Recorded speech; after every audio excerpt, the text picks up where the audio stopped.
Hello, everybody. Welcome back to the English podcast. Today, we have someone whose story has touched millions of lives around the world. Please give a warm welcome to Oprah. Hello, everyone. I'm so happy you're here today. Whether you're listening while driving, walking, studying, or relaxing at home, thank you for spending your time with us. But also believe a little more in yourself. Let's have some fun together. I already love your energy. Thank you so much for joining us today. Millions of people know the successful Oprah, but I'd like to start with the little girl before all the success. Would you tell us about your childhood? Of course, my childhood wasn't easy at all. In fact, it was incredibly painful. I was born into poverty in rural Mississippi. For several years, my grandmother raised me. We didn't have much money. As a little girl, I often wore dresses made from potato sacks. When I was still very young, my life became even more difficult. I experienced abuse that no child should ever experience. For many years, I carried fear, sadness, and shame inside me.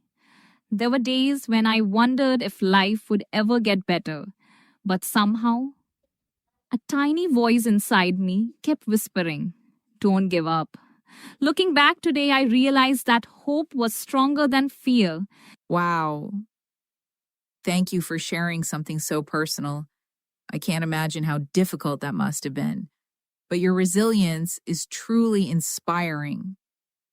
Let's learn a new expression. You said, "Don't give up." What does give up mean? Great question. To give up means to stop trying because something is difficult. I decided I would never give up on my dreams. For example, even when English feels difficult, don't give up. Thank you. Everybody repeat after us. Don't give up. Now let's make it unforgettable. Everybody say, "I never give up on my dreams." Beautiful. Ha ha ha. Let's continue. Oprah, listening to your story makes me admire you even more. Many people would have lost hope. How did you survive emotionally? Books. Books save my life. When I opened a book, I discovered worlds much bigger than my own. Books taught me that my future didn't have to look like my present. They introduced me to successful people. They filled my mind with hope. Reading became my best friend. I love that. Eventually, your life started changing. How did you get your first job in broadcasting?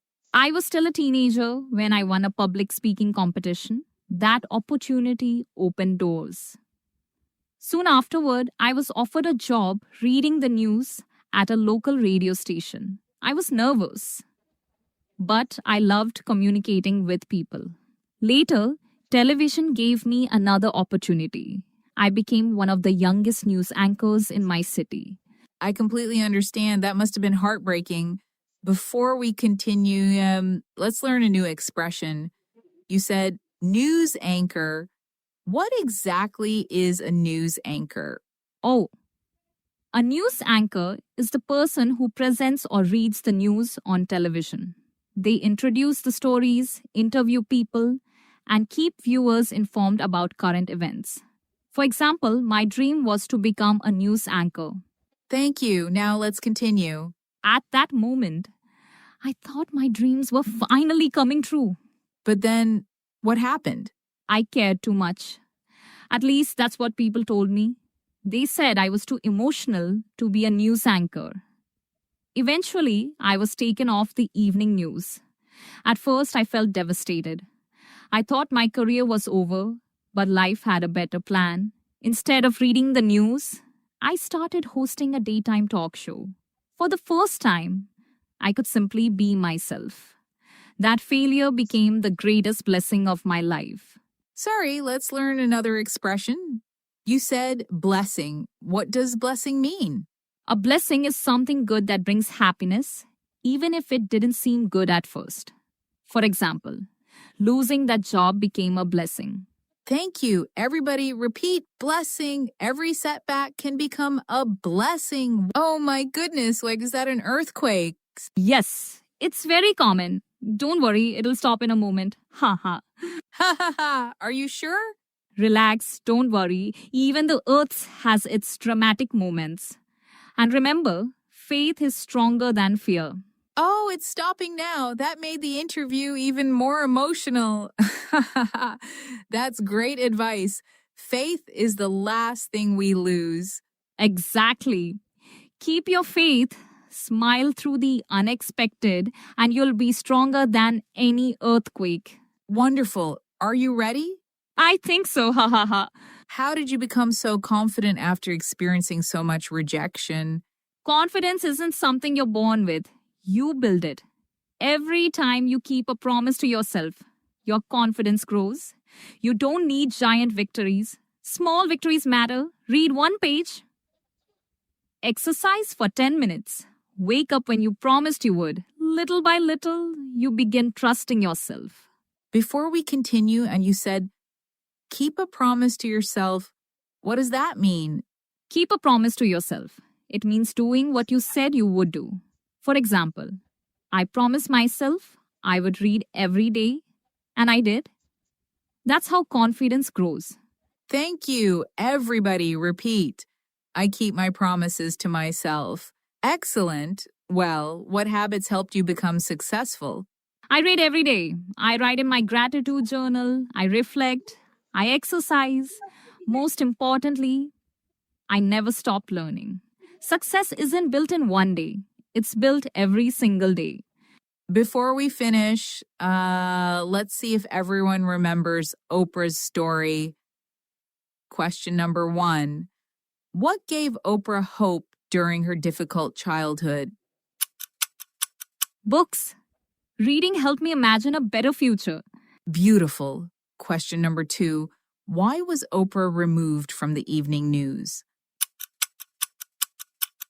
Because people believed I was too emotional for traditional news reporting. But that rejection led me to my true purpose. Fantastic. Last question. What is one daily habit Oprah recommends for building success? Read every day. Keep your promises to yourself. And never stop learning. If you do those 3 things consistently, your life will begin to change. Oprah, before we say goodbye, many people listening right now are struggling. Some feel like giving up. Would you leave them with one piece of advice? Absolutely. To everyone listening, your circumstances do not define your future. You may have experienced pain. You may have faced rejection. You may feel like you're starting late, but none of that determines where you'll finish.